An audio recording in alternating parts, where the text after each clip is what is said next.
आकाशवाणी भोपाल से प्रस्तुत हैं प्रादेशिक समाचार। नमस्कार, समाचारों के साथ मैं दीपा सिंह।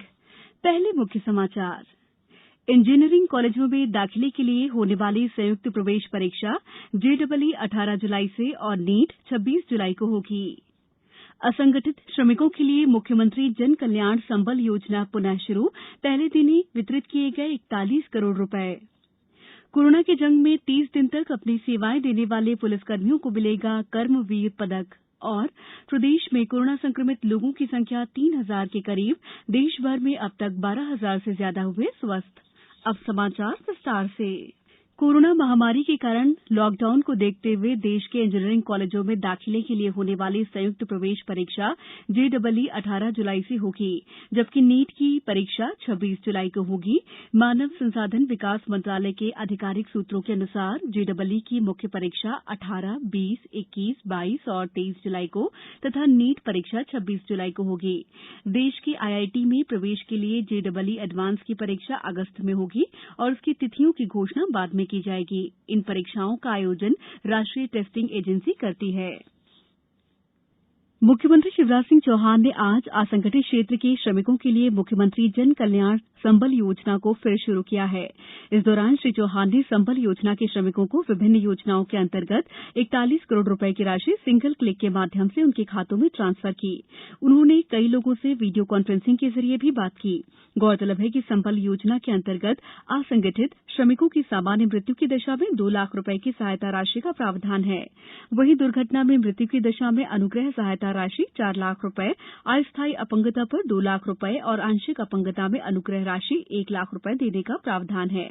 मृत्यु होने पर श्रमिक के उत्तराधिकारी को तत्काल 5,000 की राशि अंत्येष्टि सहायता के रूप में दी जाती है।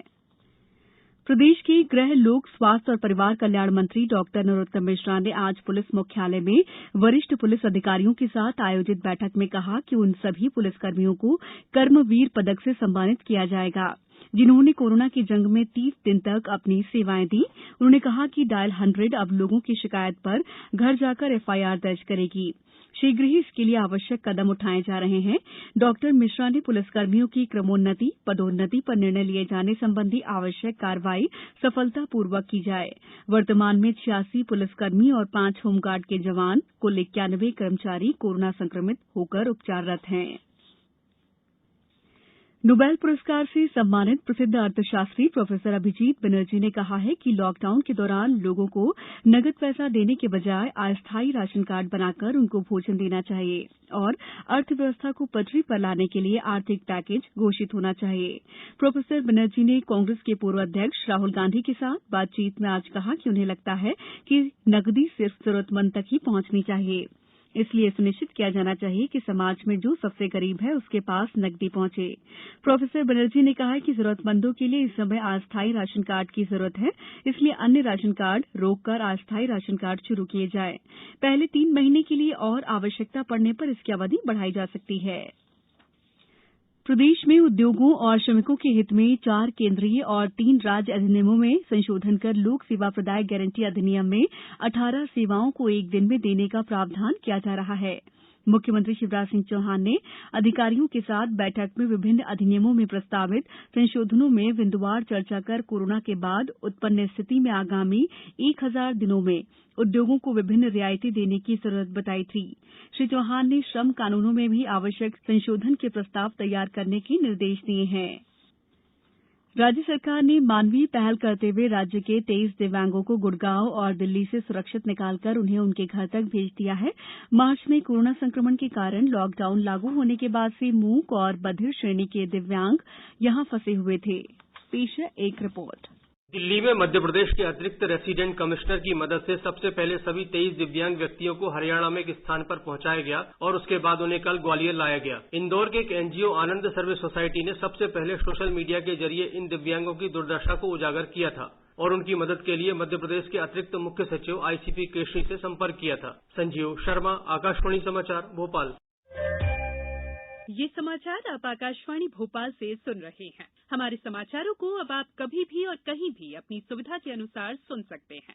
ये समाचार बुलेटिन यूट्यूब, ट्विटर और फेसबुक पर AIR न्यूज भोपाल पेज पर भी सुने जा सकते हैं। इसके अलावा आप हमारी वेबसाइट newsonair.nic.in पर अथवा AIR न्यूज ऐप पर भी समाचार सुन सकते हैं। देश भर में कोरोना वायरस महामारी से संक्रमण के मामलों में तेजी से बढ़ोतरी हो रही है और पिछले 24 घंटों के दौरान 3,900 नए मामले सामने आए हैं तथा इस दौरान 195 मरीजों की मौत के बाद मृतकों की संख्या बढ़कर 1,568 हो गई है। देश के विभिन्न राज्यों और केंद्र शासित प्रदेशों में कोरोना के अब तक कुल 46,433 मामलों की पुष्टि हुई है। प्रदेश में कोरोना संक्रमित लोगों की संख्या 3,000 के करीब पहुंच गई है। इंदौर जिले में कोरोना वायरस से संक्रमितों की संख्या 1,600 से ज्यादा हो गई है। वहीं मृतकों की संख्या 79 हो गई है। राजधानी भोपाल में संक्रमितों की संख्या 561 हो गई है।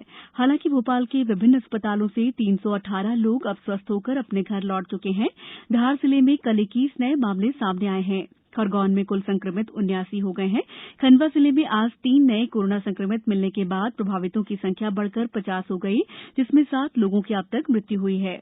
उज्जैन में बीते 24 घंटों के दौरान 5 लोगों की मौत के बाद कोरोना संक्रमण से मरने वालों की संख्या बढ़कर 40 हो गई है। अभी तक जिले में कुल 184 कोरोना के पॉजिटिव रिपोर्ट मिले हैं। पेश है हमारे संवाददाता की एक रिपोर्ट। आज एक अच्छी खबर आई है। 25 लोगों ने इस संक्रमण से मुक्ति पाई है। अब तक उज्जैन में 48 लोग कोरोना के संक्रमण से मुक्त होकर अपने घरों को जा चुके हैं। वहीं आज नवागत कलेक्टर आशीष सिंह ने भी उज्जैन वासियों को यह विश्वास दिलाया है कि इस जंग में उज्जैन जीत के रहेगा। आकाशवाणी समाचार के लिए उज्जैन से हेमेंद्रनाथ तिवारी। रायसेन जिले में आज 12 लोग कोरोना को हराकर पूरी तरह से स्वस्थ होने के बाद अपने अपने घर चले गए हैं। अनूपपुर जिले में आज एक और कोरोना पॉजिटिव मरीज मिला, जिसके बाद संक्रमितों की संख्या बढ़कर 3 हो गई है।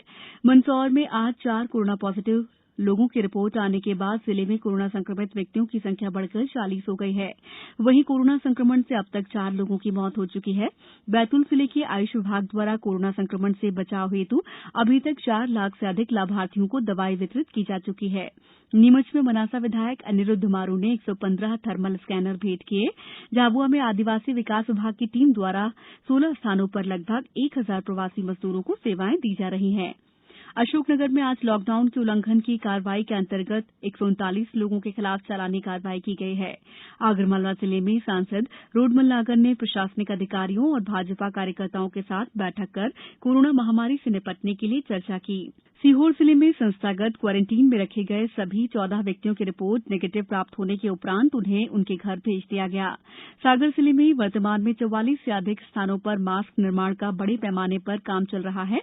अभी तक 3200 पीपीई किट तैयार हो चुकी हैं। होशंगाबाद जिला रेड जोन से ऑरेंज जोन में आ जाने से जिले के सभी प्राथमिक और सामुदायिक स्वास्थ्य केंद्रों में टीकाकरण का सत्र प्रारंभ हो गया है। देश में लगातार लॉकडाउन के बीच डाक विभाग ने लोगों के घर तक न केवल डाक व्यवस्था जारी रखी, बल्कि नगद राशि और बीमार लोगों को दवाइयां उपलब्ध कराने का भी काम किया है।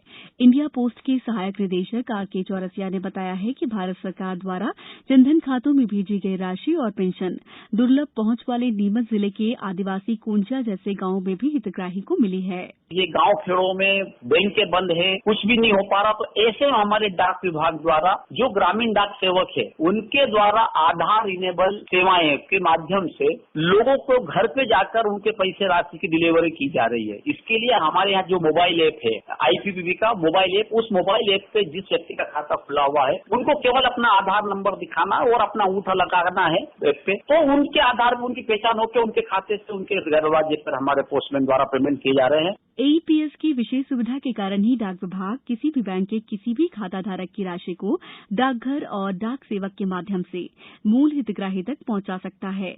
नीमच इंडिया पोस्ट के मैनेजर राजेश गौरव ने बताया है कि नीमच डाकघर ने लॉकडाउन के दौरान ही चेन्नई से जीवन रक्षक दवाइयां मंगाकर जरूरतमंदों तक पहुंचाई है।